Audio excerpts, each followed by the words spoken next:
Twelfth chemistry. Last class में मैंने आपको ऑप्टिकल आइसोमेरिज्म एक्सप्लेन किया था। नाउ हम नेक्स्ट आइसोमेरिज्म की तरफ मूव ऑन करेंगे, जो कि है हमारा लिंकेज आइसोमेरिज्म। अब ये स्ट्रक्चरल आइसोमेरिज्म के टाइप है। टोटल कितने टाइप है? Linkage, coordination, ionisation and solvate. So linkage isomerism क्या होता है? देखिए, linkage isomerism arise in a coordination compound containing ambidentate ligand, मतलब ऐसे लिगेंड्स जो कि एम्बिडेंटेड नेचर के, ठीक है ना। एम्बिडेंटेड लिगेंड्स में ही आपको लिंकेज आइसोमेरिज्म देखने को मिलेगा। A simple example is provided by the complex containing the thiocyanate ligand. मतलब अगर उसका सिंपल एग्जाम्पल लिखना है तो एक ऐसा कॉम्प्लेक्स लीजिए जिसमें हमारे पास थायोसाइनेट लिगेंड है, जैसे कि NCS माइनस चार्ज वाला, विच में bind through the nitrogen to give MnCS और through sulphur to give MsCN। मतलब यहाँ पे आपका जो थायोसाइनेट लिगेंड है, यहाँ पे आपके जो बाइंडिंग प्रॉपर्टी है उसको चेंज करके बता, मतलब दो सिचुएशन बता रहा है। फर्स्ट सिचुएशन, आपका जो मैन M है, यहाँ पे M बॉन्डेड NCS, तो आपका M जो है ये क्या है? आपका M आपका सेंट्रल मेटल एटम है, और NCS क्या आपका थायोसाइनेट लिगेंड है, ठीक है ना। तो यहाँ पे नाइट्रोजन बाइंडेड है, फर्स्ट सिचुएशन। दूसरी सिचुएशन में नाइट्रोजन की क्या नाइट्रोजन के रिप्लेस करके, सब्सटीट्यूट करके क्या बाइंड हुआ? वहाँ पे सल्फर बाइंड हुआ, ठीक है ना। सो आगे लिखा है, Jorgensen discovered such behaviour in the complex CONH3 whole raised to 5 NH2 bracket close Cl2, which is obtained in the red form in which the nitrate ligand is bound through oxygen ONO। मतलब आप यहाँ पे देख सकते हैं NO2 जो है ONO, ये लिगेंड बाइंड होता है डायरेक्ट, आपका नाइट्रेट लिगेंड बाउंड होता है ऑक्सीजन से, ठीक है। And as the yellow form in which nitrite ligand is bound through nitrogen. मतलब अगर आप यहाँ देखोगे तो जॉनसन ने डिस्कवर किया था, जॉर्गेनसन ने, उन्होंने ये बिहेवियर कॉम्प्लेक्सेस में देखा था। एक कॉम्प्लेक्स है जिसका यहाँ पे फॉर्मूला दिया है CONH3 whole raise to 5 NO2 Cl2। इस कॉम्प्लेक्स में उन्होंने ये पाया कि इसके दो कलर फॉर्म होते हैं, राइट, और दोनों कलर फॉर्म में इनका स्ट्रक्चर चेंज हो जाता है। कैसे? अगर जो इसका रेड फॉर्म है उसमें क्या होता है, जो नाइट्राइट लिगेंड है वो बाउंड होता है ऑक्सीजन से, मतलब ONO, NO2 जो लिगेंड है वो आपके ऑक्सीजन से बाइंड होता है। और जो येलो फॉर्म है उसमें आपका नाइट्राइट लिगेंड जो है ONO, ये किससे बाउंड होता है? नाइट्रोजन से बाउंड होता है, ठीक है ना।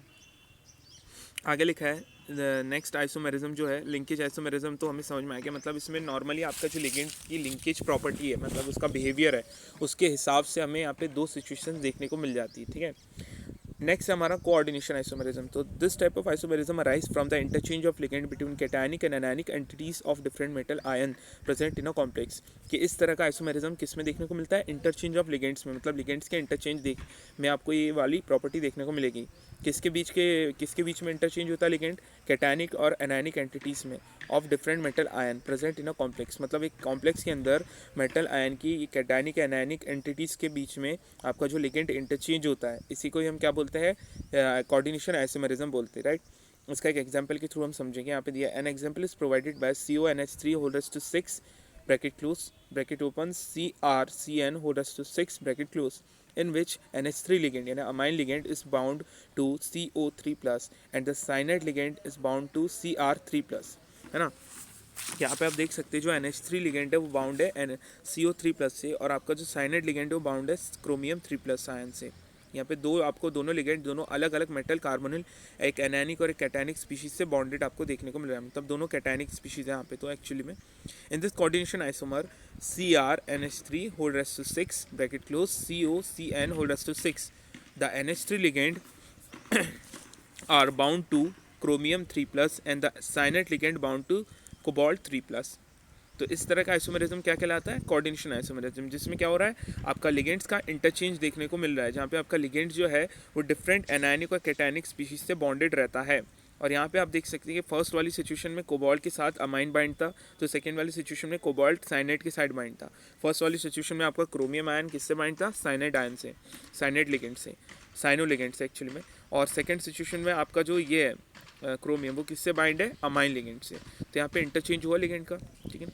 नेक्स्ट हमारा आइसोमेरिज्म है वो है ionisation isomerism. So this form of isomerism arises when the counter ion is in a complex salt is itself a potential ligand can displace a ligand which can then become the counter ion।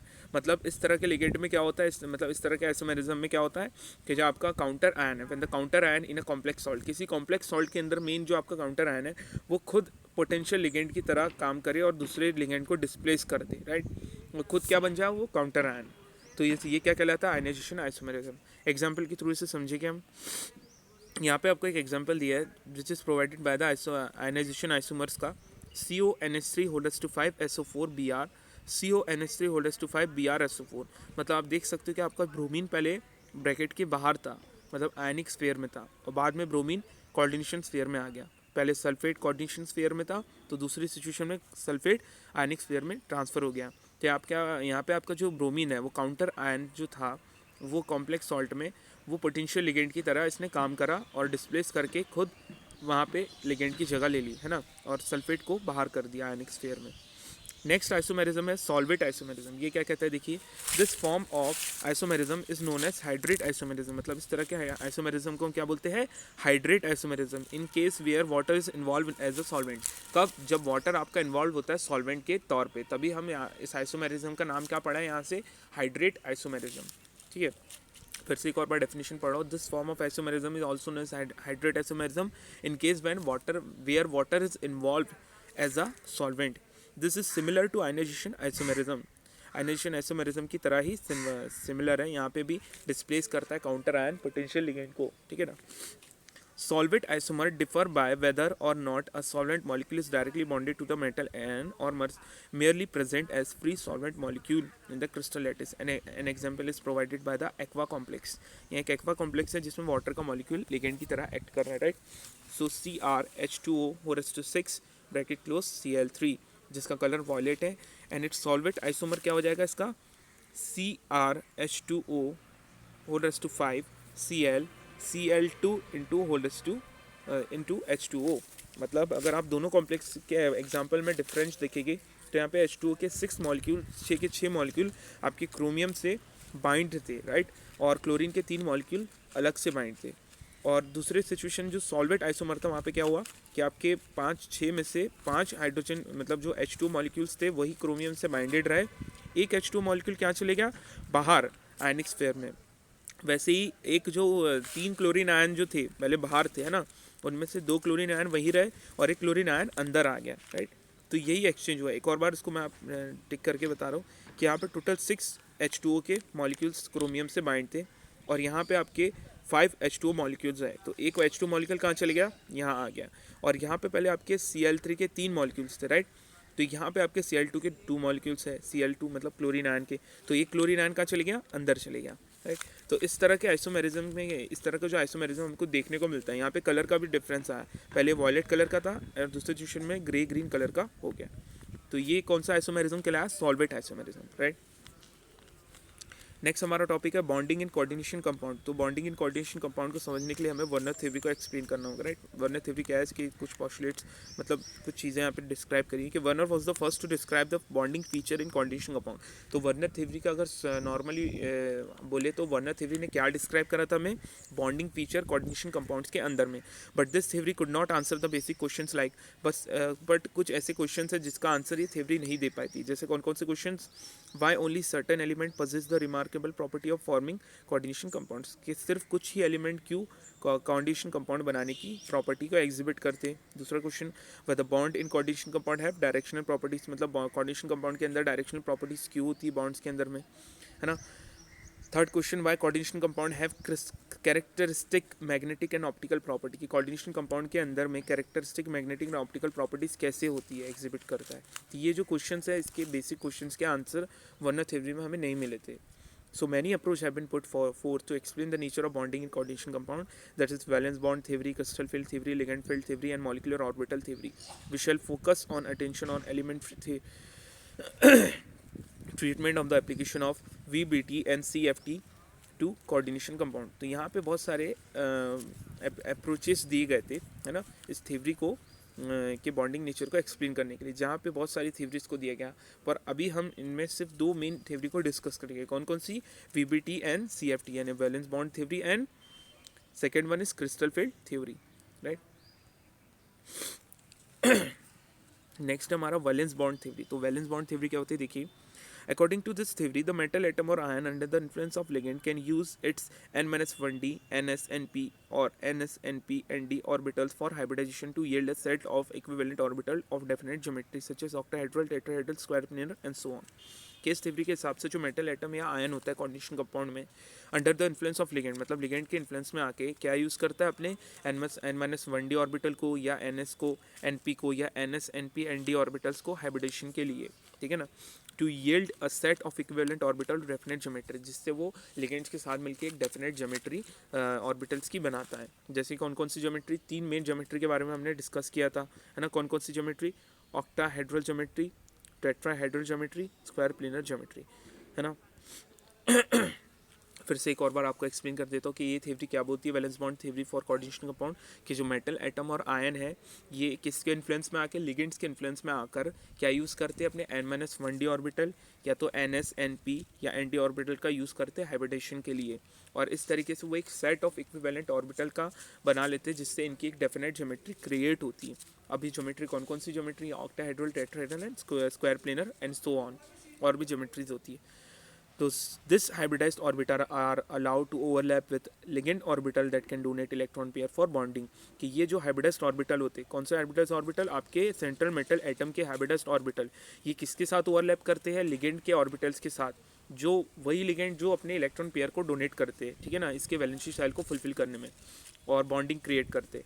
इसे समझने के लिए कुछ example हमें दिया है। Coordination number 4, 4, 5, 6, 6। तो coordination number 4 वालों में हाइब्रिडेशन का टाइप क्या देखा हमने, sp3 हाइब्रिडेशन, ज्योमेट्री क्या थी, टेट्राहेड्रल ज्योमेट्री।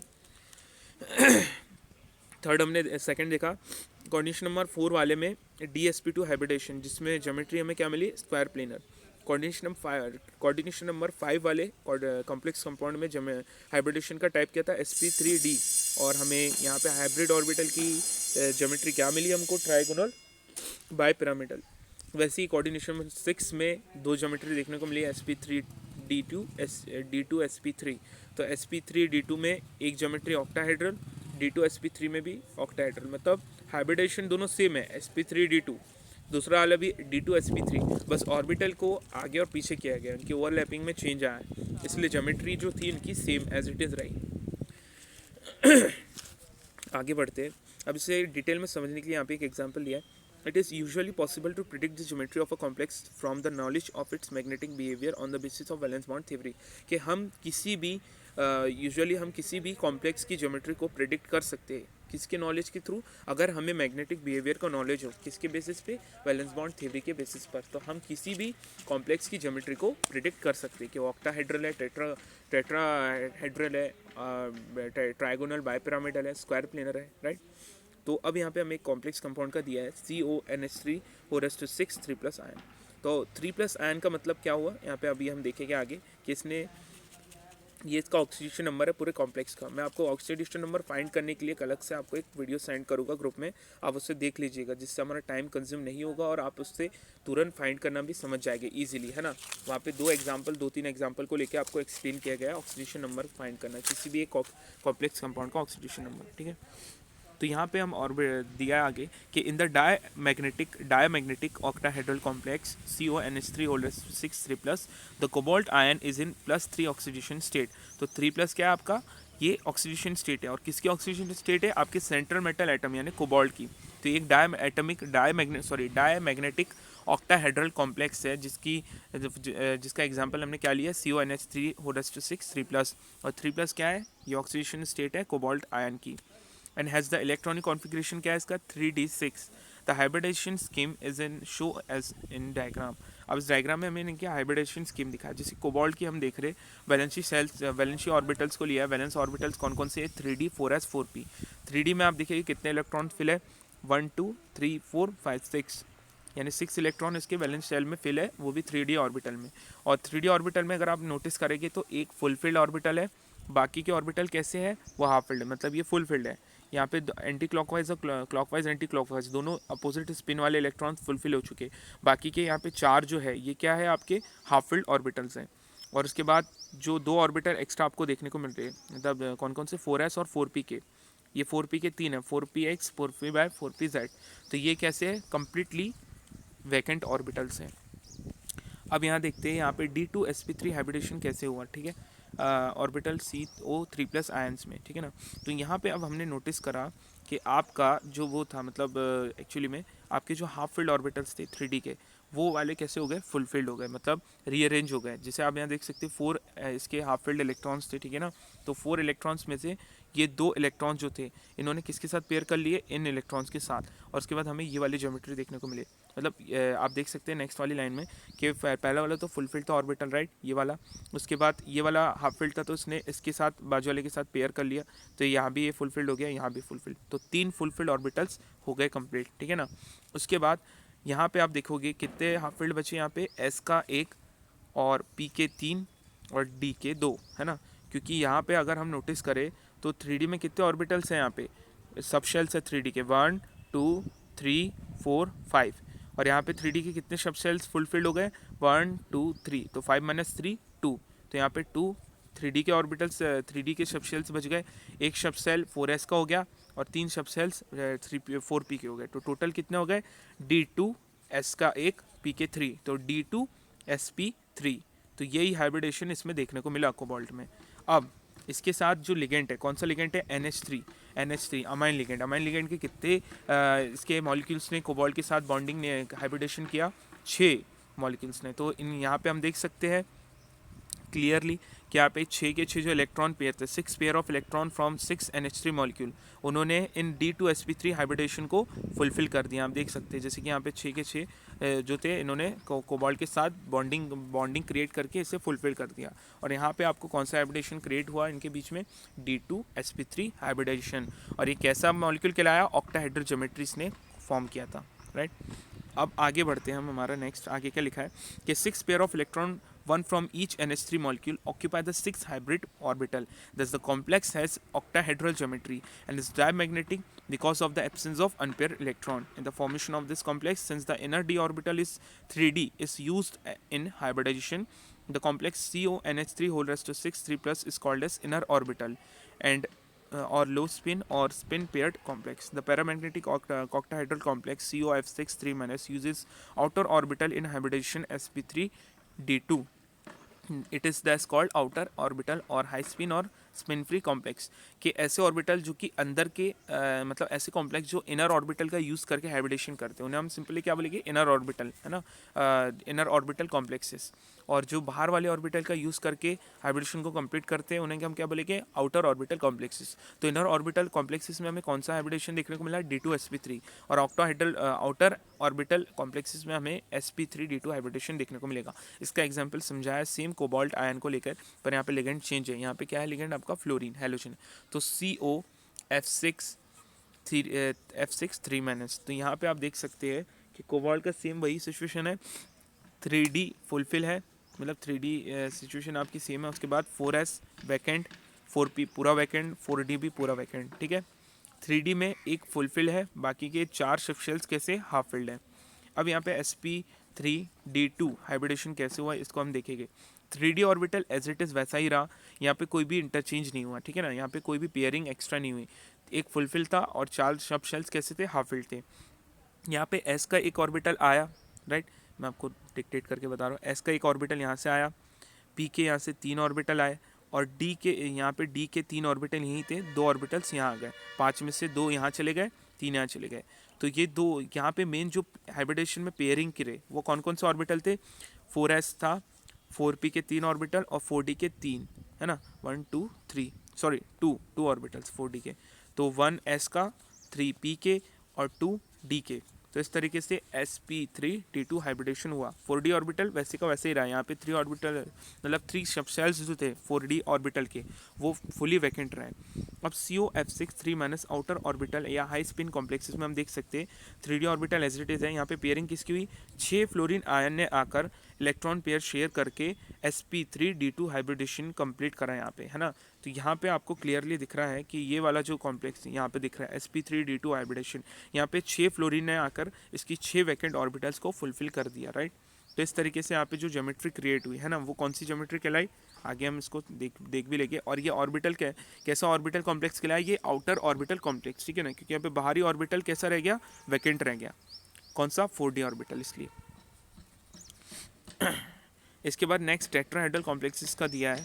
सो ये आपको मैंने 2 जो बताया, इनर और आउटर ऑर्बिटल वाला, ये इंपॉर्टेंट था इसलिए मैं आपको सीधा नेक्स्ट वाले आगे वाले जो है उसमें स्किप करने की कोशिश करूँगा, जैसे स्क्वायर प्लेनर कॉम्प्लेक्सेस का। तो ये भी सेम वैसा ही है, आप इसको एक बार पढ़ेंगे आपको समझ में आ जाएगा, है ना। तो ये इजी टॉपिक्स है, इसको मैं इसलिए स्किप कर रहा हूँ क्योंकि आपको मैंने दो वाले जो थे, कौन कौन सी ज्योमेट्री वाले, ऑक्टाहेड्रल ज्योमेट्री के जो दो थे, है ना, एक D2sp3 हाइब्रिडेशन और ऑक्टाहेड्रल ज्योमेट्री का ही sp3d2 हाइब्रिडेशन वाले द एग्जाम्पल समझाया। इसके आगे आप sp3 हाइब्रिडेशन और DSP2 हाइब्रिडेशन इसे खुद भी पढ़ के समझ सकते हैं, और अगर कोई दिक्कत हो तो आप मुझसे पूछ सकते हैं इस टॉपिक से रिलेटेड। इसके आगे मैं सीधे नेक्स्ट टॉपिक में मूव ऑन करना चाहूँगा।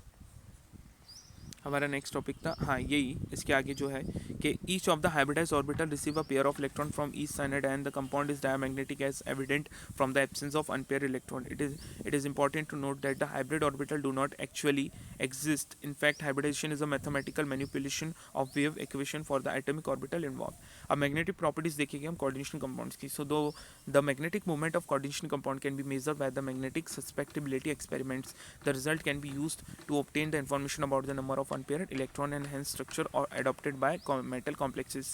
A critical study of the magnetic data of coordination compound of metal of the first transition series reveals some complications for a metal ion with up to 3 electron in the d orbital like titanium, D1, vanadium, chromium. Two vacant d orbitals are available for the octahedral hybridization with 4s and 4p orbital. The magnetic behavior of this free ion and their coordination entities is similar. When more than 3d electrons are present, the required pair of 3d orbital for octahedral hybridization is not directly available as a consequence of Hund's rule. Thus, for d4, d5, d6 cases, a vacant pair of d orbital result only by pairing of 3d electrons, which leaves 2, 1 or 0 unpaired electron respectively. The magnetic data agree with maximum spin pairing in many complex cases, especially with the coordination compound containing D6 ion. However, with species containing D4 and D5 ion, there are complications. MnCN who raised to 6 3 minus has a magnetic moment of 2 unpaired electron, while MnCl6 who raised to 3 minus has a paramagnetic moment of 4 unpaired electron. FeCN who raised to 6 3 minus has a magnetic moment of single unpaired electron, while F6 whole raised to 3 minus has a paramagnetic moment of 5 unpaired electron. COF6 whole raised to 3 minus is a paramagnetic with 4 unpaired electron, while COC2O4 whole raised to 3 minus charge is diamagnetic. This apparent anomaly is explained by valence bond theory in terms of the formation of inner orbital and outer orbital coordination entities. MnCN6 whole raised to 3 minus, FeCN6 whole raised to 3 minus, COC2O4 whole raised to 3 minus are inner orbital complexes involving D2sp3 hybridization. The former two complexes are paramagnetic and the later diamagnetic. On the other hand, MnCl6 whole raised to 3 minus, FeF6 whole raised to 3 minus, FeCOF6 minus whole raised to 3 minus are outer orbital complexes involving sp3d2 hybridization and paramagnetic corresponding to 4, 5 and 4 unpaired electron. तो ये जो मैंने आपके सामने इतनी बड़ी जो paragraph मैंने रीड करा हो, इसका मेनली एक इम्पॉर्टेंट आपको बता दे रहा हूँ, इसमें आपको क्या एक्सप्लेन करा है कि एक्चुअली में जो आपके अलग अलग कॉम्प्लेक्स आयन्स है, ठीक है ना, इनके डी ऑर्बिटल के अनपेयर्ड इलेक्ट्रॉन के बेसिस पे इनका मैग्नेटिक कैरेक्टर डिसाइड होता है, whether they are paramagnetic, diamagnetic और फेरोमैग्नेटिक। नेक्स्ट थिंग, इनके अनपेयर्ड इलेक्ट्रॉन के थ्रू तो इनकी मैग्नेटिक प्रॉपर्टी डिसाइड होती है, प्लस यहाँ पे ये बताया है कि कौन कौन से इनर ऑर्बिटल कॉम्प्लेक्सेस फॉर्म करते हैं, कौन कौन से आउटर ऑर्बिटल कॉम्प्लेक्सेस फॉर्म करते हैं, राइट। उसके बाद कौन कौन से पर्टिकुलर हाइब्रिडेशन को फॉलो अप करते हैं, कौन कौन से sp3 हाइब्रिडेशन करते हैं, तो कौन D2sp3 या कौन sp3d2 को ऑक्यूपाई करते हैं। नेक्स्ट है हमारी limitations of valence bond theory. तो वैलेंस बॉन्ड थ्योरी की लिमिटेशंस क्या आती देखते हैं कि when the VB theory valence bond theory to a larger extent explain the formation, structure and magnetic behaviour of coordination compound, it suffer from the following shortcomings. अब इसमें क्या क्या प्रॉब्लम्स आती है देखते हैं limitations. First, it involve a number of assumption, मतलब इसमें बहुत सारे एजम्पशंस हो सकते हैं। It does not give quantitative interpretation of magnetic data, है ना, कि ये कोई quantitative interpretation of magnetic data, magnetic movement के बारे में जो डाटा है उससे उसका एक क्वांटिटेटिव इंटरप्रिटेशन नहीं देता हमें। Third, it does not explain the colour exhibited by the coordination compound. Coordination compound के कलर को एक्सप्लेन नहीं करता है कि हर एक कोऑर्डिनेशन कंपाउंड का पर्टिकुलर कलर कॉम्प्लेक्सेस कैसे फॉर्म हुए, ठीक है ना। It does not give a quantitative interpretation of the thermodynamic और kinetic stabilities of coordination compound. Fifth, it does not make exact prediction regarding the tetrahedral and square planar structure of 4 coordinate complex, कि ये prediction नहीं देता हमें exact prediction कि जो आपका tetrahedral और स्क्वायर प्लेनर स्ट्रक्चर है जो 4 कोऑर्डिनेट कॉम्प्लेक्सेस फॉर्म करता है ना, तो क्यों करता है ना। It does not distinguish between weak and strong ligand, और वीक और स्ट्रॉन्ग लिगेंड के बीच के फ़र्क को ये नहीं बता पाता, एक्सप्लेन नहीं कर पाता। तो ये इंपॉर्टेंट लिमिटेशंस थी किसकी, वीबीटी थ्योरी की। तो यहाँ पे हमारी वीबीटी थ्योरी तो कंप्लीट हो गई। कल नेक्स्ट क्लास में हम क्रिस्टल फील्ड थ्योरी को एक्सप्लेन करेंगे, राइट। तो आज के लिए इतना ही, थैंक यू सो मच।